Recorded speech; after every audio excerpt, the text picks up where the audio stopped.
Jenny, Yes. I forgot. What? We have to do a newscast over the 7 churches of Revelation. Which ones? You know? Are we talking about Smyrna, Philadelphia, Ephesus, Pergamum, Thyatira, Laodicea, and Sardis? Yeah, those are the ones. Oh, we gotta get home. Let's go. Good evening. I'm Holly. And I'm Jenny. And welcome back to CNN News. Today we're counting down the 7 churches of Revelation and basing them on how, well, based they are. In this article, we define based as how much the churches defied God compared to each other.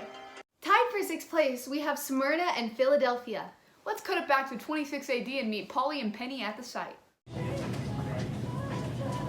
Thank you, Holly and Jenny. Today you can see I'm at Smyrna. Smyrna was known for its beauty and culture, and it was most prominent in trading wines. Some of its flaws contained the Golden Street, which contained temples to Zeus, Cybele, and Roma. It had a prominent Jewish community and a synagogue, which meant persecuted Christians. Polycarp was burned at the stake, but remained firm in faith. And I'm here at Philadelphia. Philadelphia was known as the Church of Brotherly Love. They were famous for their grapes and wine, fertile soil, and being an open door for Greek culture. They were known as the open door from one culture and country to another.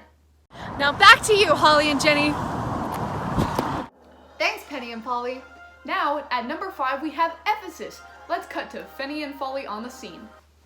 Here we are at the Temple of Artemis, one of the 7 wonders of the ancient world. Ephesus had around 250,000 people, and John even lived and taught here in his later years. They were mostly a good church that served faithfully, hated heresy, endured hardships, and held each other accountable.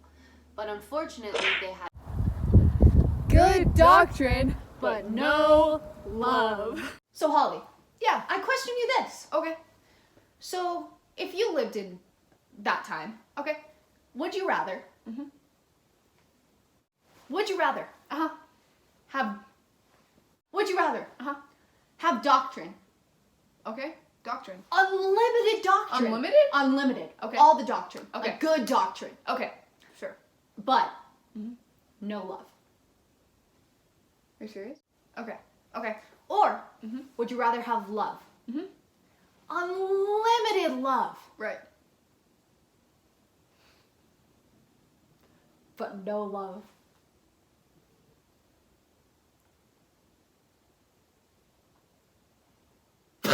Thank you, Penny and Polly. Now let's go to number 4, Pergamum. Let's meet Benny and Bolly on the scene. Pergamum was north of Smyrna and held many inventors and innovators. It was home to the second largest library in the ancient world. They had temples to Zeus, Athena, and the Roman emperor. The biggest temple, though, was to Asclepion. It was dedicated to a Greek serpent god. It was a hospital and health spot and the first psychiatric hospital. People would try to hear from Asclepion in their dreams and receive a diagnosis. The town was very bad and faced spiritual opposition and was even known where Satan had his throne, but some remained faithful. In the city, they allowed idol sacrifices and sexual immorality to exist along the good doctrine. Thanks, Benny and Bolly. Now we're moving on to our number 3 pick, Thyatira. Let's go and talk to them. Penny and Molly on the set. Thanks, Holly. We're not quite there yet. Traffic was terrible, so we're going to take a short commercial break and be right back. In Ecclesiastes 3:4, it says there's a time to weep, a time to laugh, a time to mourn, and a time to dance. Well, guess what? It's time to dance! With the all-new Just Dance game, you don't need a console, a controller, all you do is literally just dance! No affiliations with the 2009 Just Dance franchise. Now we're walking from Pergamum to Thyatira because they're only 55 kilometers away. We are in Thyatira, with the biggest commerce city in the ancient world. Although Thyatira is the smallest city mentioned in Revelation, it's the longest of the 7 messages. It was small, but it had a very big commercial center that was home to many trade unions, making it difficult to live as a Christian. Is this some sort of unlimited love?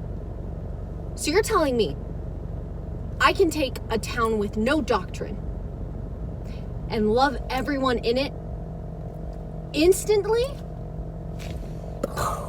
That makes me say, what? Thank you, Penny and Molly. Now let's cut to number 2, Sardis. At the site, we have Teddy and Tolly ready to tell us all about it. Now we're here at Sardis. We have to scale up this hill and then we'll get a better look. Sardis was the capital of Lydia and it was very wealthy. It was on a hill and the only access was a small neck of land in the south. It was a fortress to overcome, or so they thought. They were overrun twice because they failed to guard themselves. Invaders would scale the steep side of the hill, and after an earthquake, the temple was built for emperor worship. As you can see back there in the distance, there is the temple, and that was built after the massive earthquake. Thank you, Tenny and Tully. Now we're moving on to number 1, Laodicea! On the site we have Pam and Ella. Laodicea was the wealthiest of the 7 churches by far. They had a big banking and commerce center, a center for fashion and clothing, specifically black wool, and a medical center which featured their eye-healing salve. After an earthquake in Rome, they didn't even take money to rebuild, and they did it with their very own money. The people here were the rulers of themselves, so they had no true God. The water at this place was lukewarm because they were in between 2 cities of Colossae, who had cold water, and Hierapolis, which had hot water. Thanks, Pam and Ella. That concludes our list of the ranking of the 7 most base churches in Revelation. Make sure you guys head over to our website and you can rank them yourselves. Have a good night, And we'll see you next time. And remember, wear your seatbelt.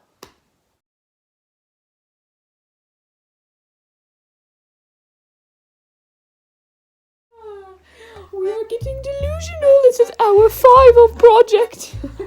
Gay Odyssey. Minecraft is bad, we get it. Playing Roblox, playing Roblox. It's not even that good. Okay. I think they're so cute.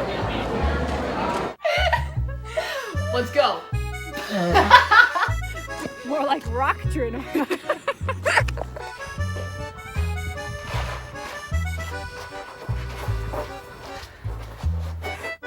Thanks, Holly. We had to take a minute for a short.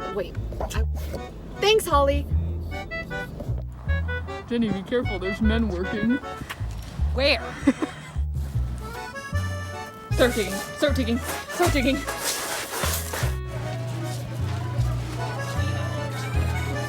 That's a terrible idea. You could not get into Sardis. Just as you cannot get into Walter White's house. Nobody.